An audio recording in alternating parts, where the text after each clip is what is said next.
जय श्री राधे, जय श्री कृष्ण। आप सभी को एक बार पुनः आप सभी का स्वागत है आप के चैनल वीटीवीपीएस परिवार श्रीधाम वृंदावन। मैं राधेश्याम वशिष्ठ आप सभी का स्वागत करता हूं। और इस चैनल पे श्रृंखला चली हुई है, श्रीमद् भागवत का अनुष्ठान लेके चले हुए हैं। अभी चातुर्मास व्रत चला हुआ है और चातुर्मास व्रत के अंतर्गत प्रत्येक दिन हम एक अध्याय की भागवत की मूल कथा को हम श्रवण कर रहे हैं। श्रीमद् भागवत यथारूप जैसी भागवत है हम वैसी ही आपको श्रवण करा रहे हैं, न उसमें कुछ घटा रहे हैं न उसमें कुछ जोड़ रहे हैं। श्रीमद् भागवत को जैसे वर्णन गीता प्रेस गोरखपुर की किताबों में किया गया है, जैसे हम पढ़े हैं वैसे ही आपको श्रवण करा रहे हैं। बहुत बहुत धन्यवाद के पात्र हैं आप लोग भगवान के प्रेमी हैं, आप लोग भगवान के भक्त हैं, इस श्रृंखला में जुड़े हुए हैं। तो आइए, बड़ी सुंदर बात है, चातुर्मास व्रत चला हुआ है, अपने व्रत को पूर्ण करते रहिए और नित्य एक अध्याय की कथा श्रवण करते रहिए। आइए आज की कथा में हम प्रवेश करते हैं और आज हम श्रीमद् भागवत के 12वें अध्याय में प्रवेश करेंगे। तो आइए करते हैं आज की कथा में मंगल प्रवेश। ओम श्री कृष्ण गोविंद हरे मुरारी, हे नाथ नारायण वासुदेव, हे नाथ नारायण वासुदेव, हे नाथ नारायण वासुदेव। श्री कृष्ण गोविंद हरे मुरारी, हे नाथ नारायण वासुदेव।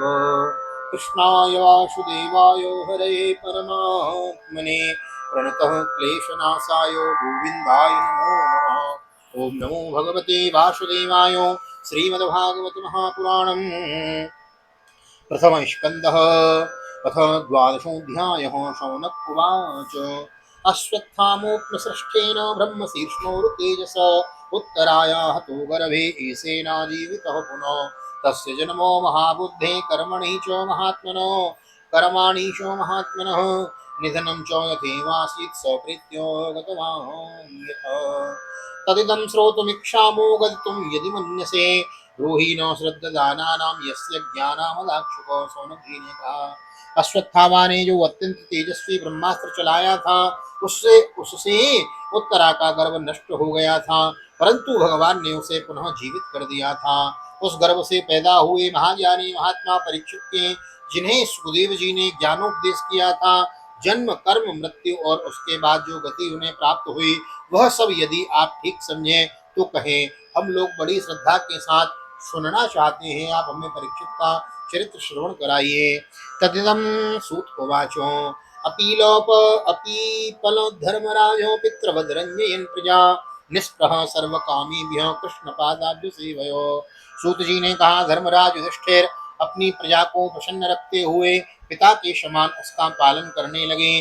भगवान श्री कृष्ण के चरण कमलों के सेवन से वे समस्त भोगों से निष्प्रह हो गए थे। सुवाचो संपदा कृतवो लोका महिषी भ्रातरो मोहि जम्बुद्दीपादिपत्यं च सयसश्च त्रिविधं त्रिदिवं गतं।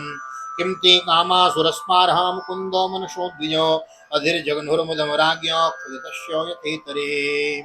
शौनकादि ऋषियों, उनके पास अतुल संपत्ति थी, उन्होंने बड़े बड़े यज्ञ किए थे तथा उनके फलस्वरूप श्रेष्ठ लोकों का अधिकार प्राप्त किया था। उनकी रानियां और भाई अनुकूल थे, सारी पृथ्वी उनकी थी, वे जम्बू द्वीप के स्वामी थे और उनकी कीर्ति स्वर्ग तक फैल गई थी। उनके पास भोग की ऐसी सामग्री थी जिसके लिए देवता लोग भी लालायत रहते हैं, परंतु जैसे भूखे मनुष्य को भोजन के अतिरिक्त दूसरे पदार्थ नहीं सुहाते, वैसे ही उन्हें भगवान के सिवा दूसरी कोई वस्तु सुख नहीं देती। मातृगर्भगतो वीर सतदा भृगुनंदनो, ददर्श पुरुषम कंचित दह्यमानुस्त तेजसा। शौनक जी, उत्तरा के गर्भ में स्थित वह वीर शिशु परीक्षित जब अश्वत्थामा के ब्रह्मास्त्र के तेज से जलने लगा, तब उसने देखा कि उसकी आंखों के सामने एक ज्योतिर्मय पुरुष है, साक्षात भगवान है। अंगुष्ठ मात्र ममलम स्फुरत पुरट मौलिनम अपीच्य दर्शनम श्यामम तड़ित्वासमच्युतम। यह देखने में तो अंगूठे भर का है, परंतु उसका स्वरूप बहुत ही निर्मल है। अत्यंत सुंदर श्याम शरीर है, बिजली के समान चमकता हुआ पीतांबर धारण किए हुए है, सिर पर सोने का मुकुट झिलमिला रहा है। उस निर्विकार पुरुष के बड़ी बड़ी सुंदर लंबी लंबी चार भुजाएं हैं, कानों में तपाए हुए स्वर्ण के सुंदर कुंडल हैं, आंखों में लालिमा है, हाथ में लूके के समान जलती हुई गदा लेकर उसे बार बार घुमाते जा रहे हैं और स्वयं शिशु के चारों ओर घूम रहे हैं।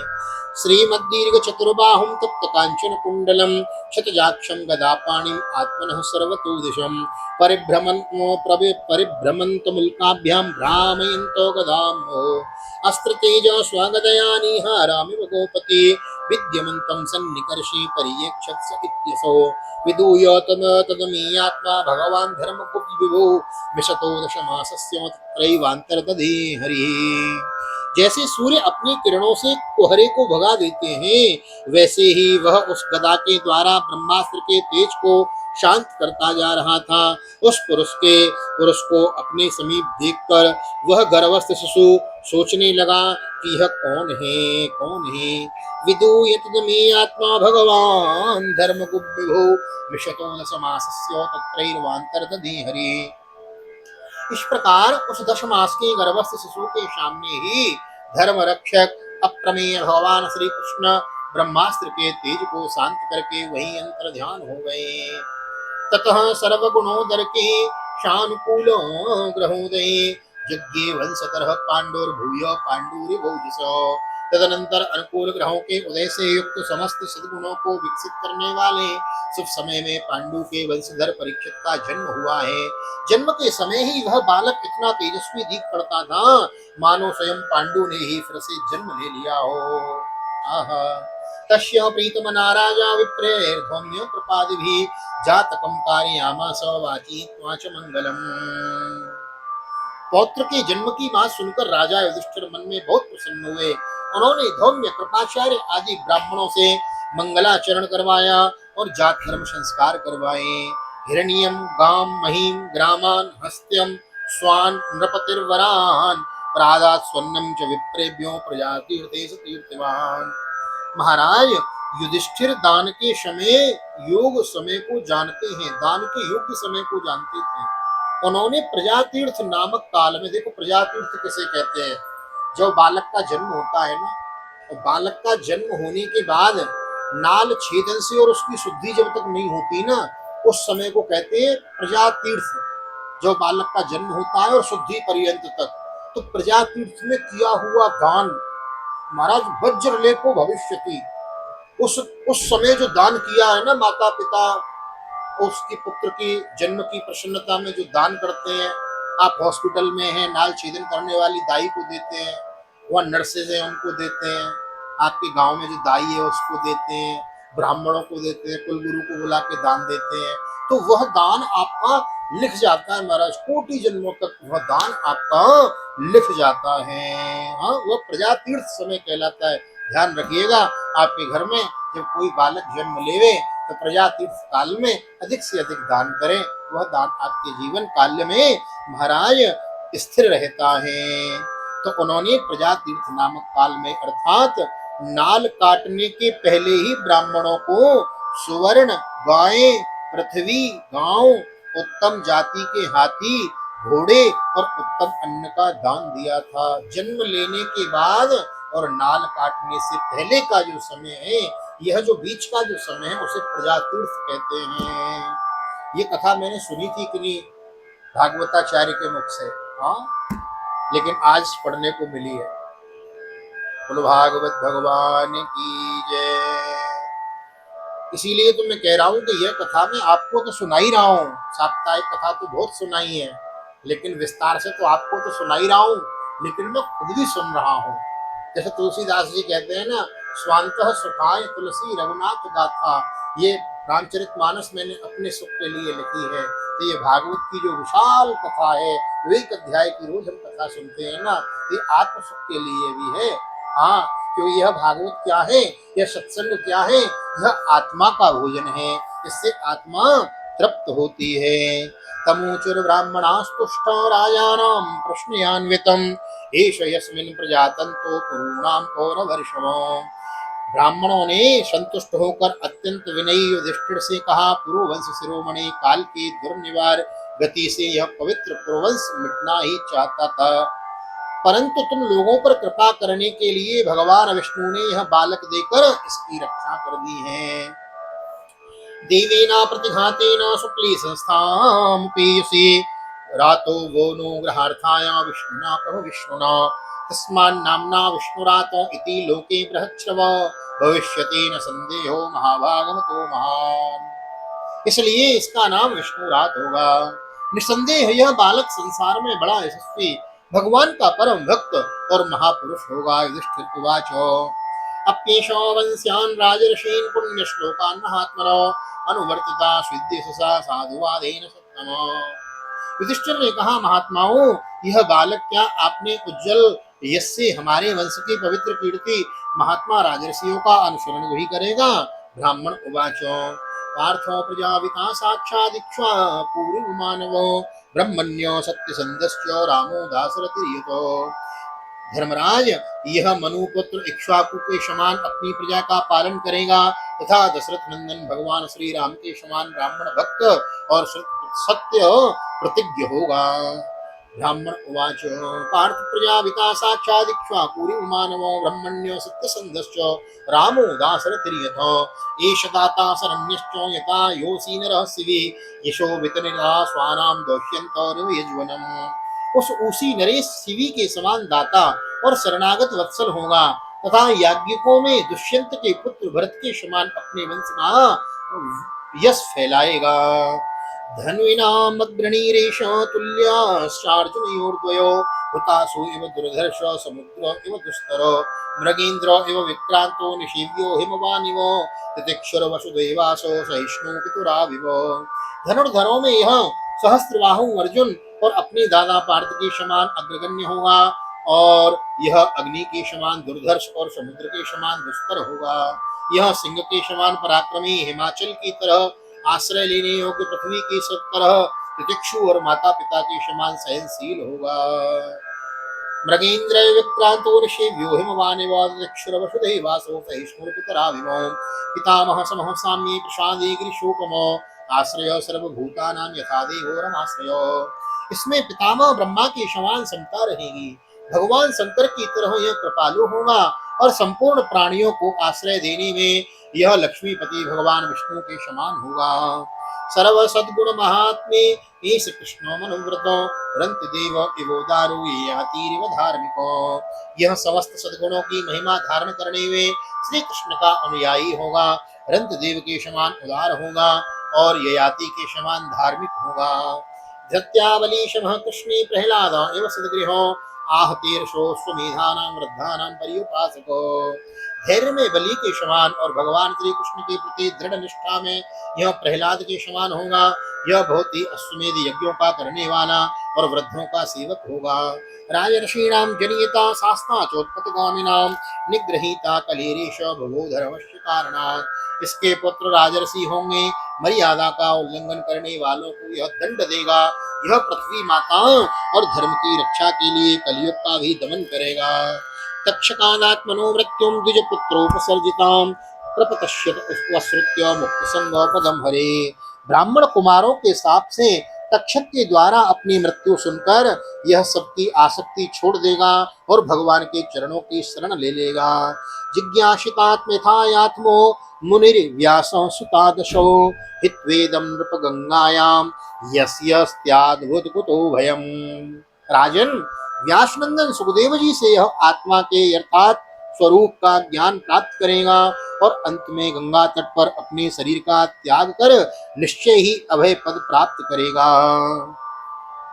इति राज्ञोपादिश्यो विप्राजातक कोविदो लब्धा पचितयो सर्वे प्रति जगमुसुकान गृहान।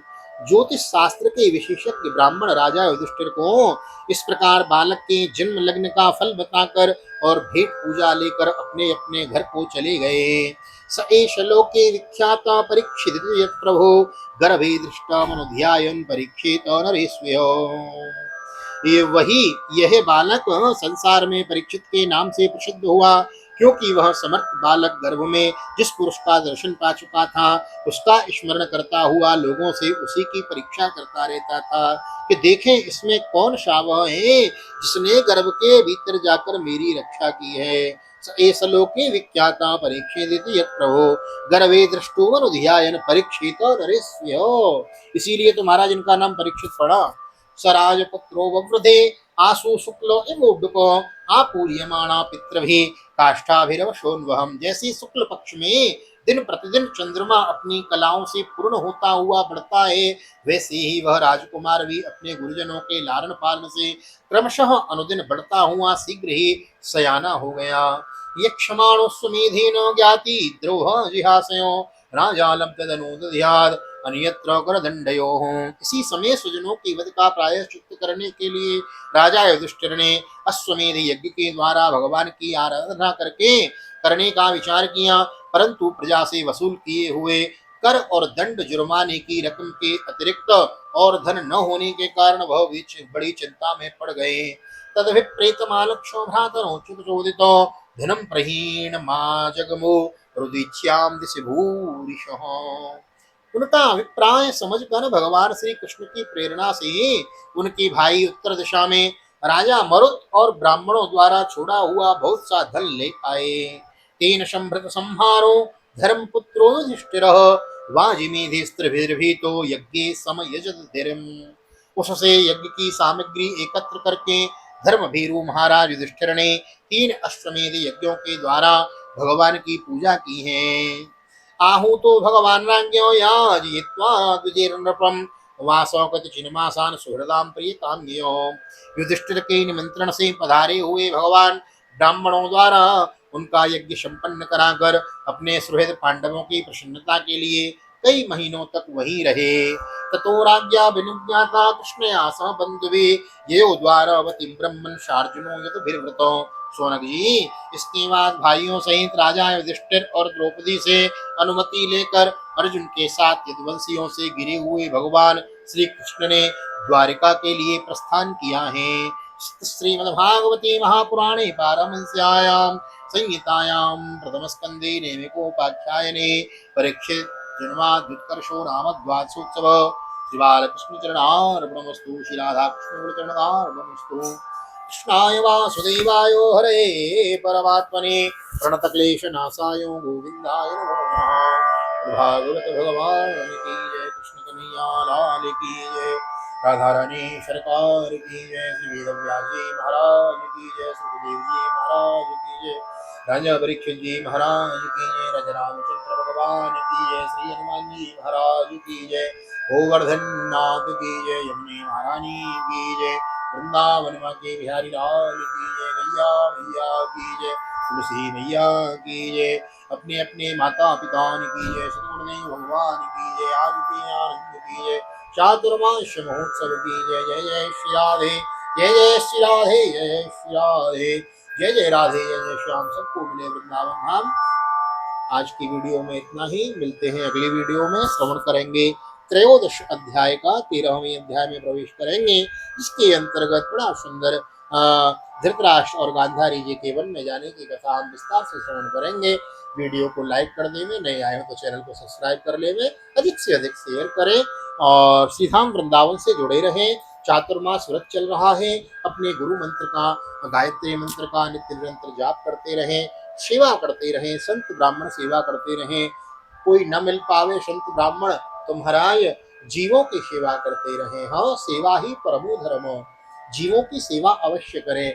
आपके घर में कोई पशु पक्षी हो, कोई जीव जंतु पास में रहता हो, उसके लिए कुछ व्यवस्था करें, अन्न दाने पानी की व्यवस्था करें। हाँ, जीवों पे दया करें, बने तो सेवा भी करें। हाँ, अवश्य जीवों की सेवा करते रहें, भगवान की सेवा करते रहें, जुड़े रहें वृंदावन धाम से। और वीडियो में बने रहने के लिए बहुत बहुत धन्यवाद। शेयर कीजिए, लाइक करें, कमेंट करें और एक बार पुनः आप सभी को श्रीधाम वृंदावन से जय श्री राधे, जय श्री कृष्ण। आइए करते हैं ठाकुर जी का दर्शन।